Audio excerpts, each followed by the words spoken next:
Hey everyone, I hope you're having a wonderful day. It is a wonderful -30 where I am. I'd love you to post below what is the temperature where you are.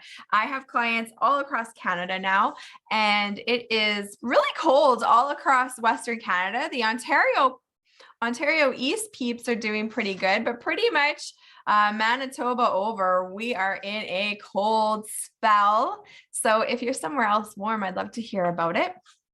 But we're just going to go through 5, and then I've got 2 bonuses, 5 steps for you to become more valuable to your team this year. So most of us are part of a team of some sort, right? You're part of a family team, you're part of a work team, you have a business team, you're part of a business team. And so I was listening to this podcast with Ed Milet recently, and he was interviewing Kurt Warner. He is a football player, I guess. At least that's what they said in the podcast. I'm not a sports person. Apparently, he did have a movie that came out on the 25th about his life. So once I listened to the podcast, I actually want to go back and watch the movie. It's funny, as I read more and more business books and more books about sports, the alignment between the two is really, really incredible. I'm not a sport person, but I do have to give so much props and respect to people that are at a high level of competition in sports. The mindset game that's required to do that is pretty incredible. But Kurt was talking about early in his career, he was actually not doing very well. And he asked a coach, like, why am I not getting playtime? And he said, you really suck at practice. And he said, yeah, but I'm amazing in the game.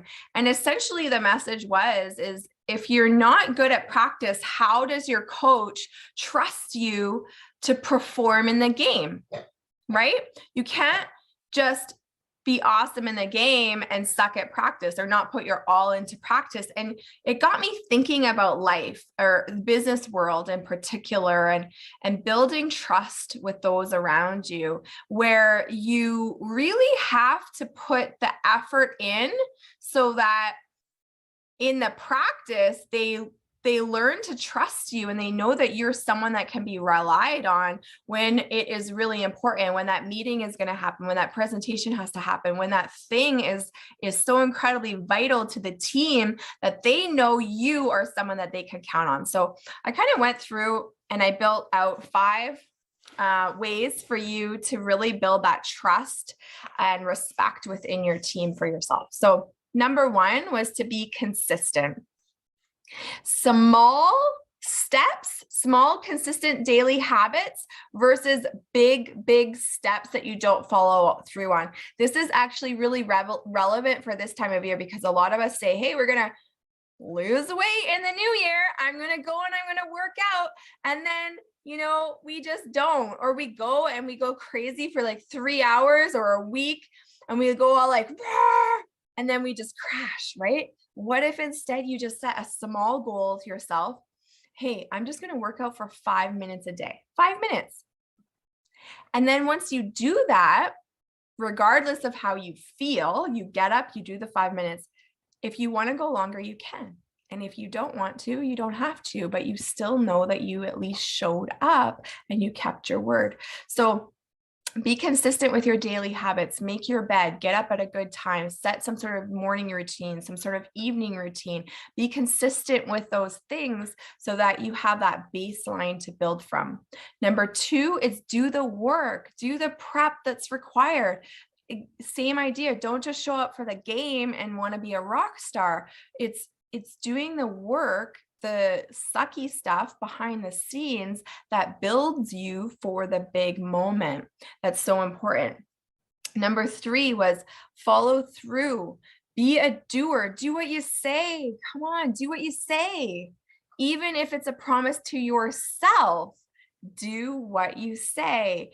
Be where you are, or be where you say you're going to be when you say you're going to be there, right? Have those things. Don't be late. Don't be the one that's missing stuff and saying, oh, I got caught up, right? No, if you tell someone or yourself that you're going to do something or be somewhere, then do it.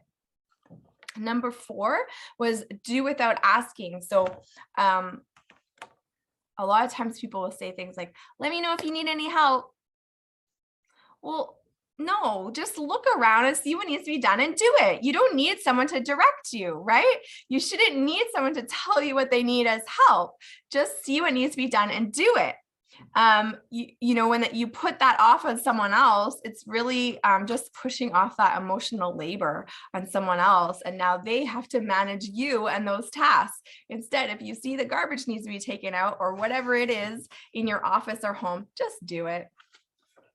Number 5 is do all things with excellence. You know what? This one is actually for me, something that I've really been working on, because sometimes I'm like, oh, that doesn't matter. It's not a big deal if my whatever isn't done perfectly. And I struggle with this one, honestly, because I don't like perfection. I don't like where sometimes people hold themselves back and don't do things because of perfection. They have to do everything perfectly, and they use that as an excuse not to do. So I struggle with perfection. I struggle with the idea that everything has to be perfect. You have to be the perfect mom. You have to be the perfect employee. You have to be the perfect business person. You have to be the perfect wife. And it's like exhausting and a lot of times really just like Instagram perfect, right? So I struggle with this one, and it's something I'm working on, but it's about the idea that excellence becomes a habit. Excellence becomes a habit. So in those practice times, that excellence, that adherence to a certain standard for yourself becomes a habit, and it becomes easier and easier to rise to that standard. Number 6 is be coachable. So open yourself up to the idea that you could be wrong. Open yourself up to the idea that other people have things to teach you. Open yourself up that you are not perfect. And there's other people with value and worth around you, right? The concept of being around, you're an average of the 5 people that you hang the most around, right? This is where that coachable comes in, is you want to learn from those people. So surround yourself with great people and then open yourself up to learn and grow. Number 7. So I said I was going to do 5, right? But I threw in a couple bonus ones. So number 7, this is the last one, and I think it's so vitally important, is be an energy adder, not an energy sucker. Are you someone that leaves people exhausted, or are you someone that feels filled up after people have been around you? People say, wow, that person just made me feel so much better. You know what? We all have shit going on in our lives, and we all don't want to hear about it. So be an energy adder, not an energy sucker. So no negativity, give versus taking. And my goodness, don't gossip about people. If you could just achieve that one thing in 2022, you're going to be so much further ahead. But again, practice is where you show the team that they can count on you during the game. These steps, I think, are really going to help you become a bigger part of the team. If you're wondering why you're not getting that promotion, why you're not being asked to do that presentation, while you're not being asked to take the ball, take a look at these things and say, am I really living up to those 7 standards? And if you're not, work on being better. 1% better every single day is going to add up to so much more growth at the end of the year than you can even dream is possible. So I hope those help. I hope you have a wonderful day.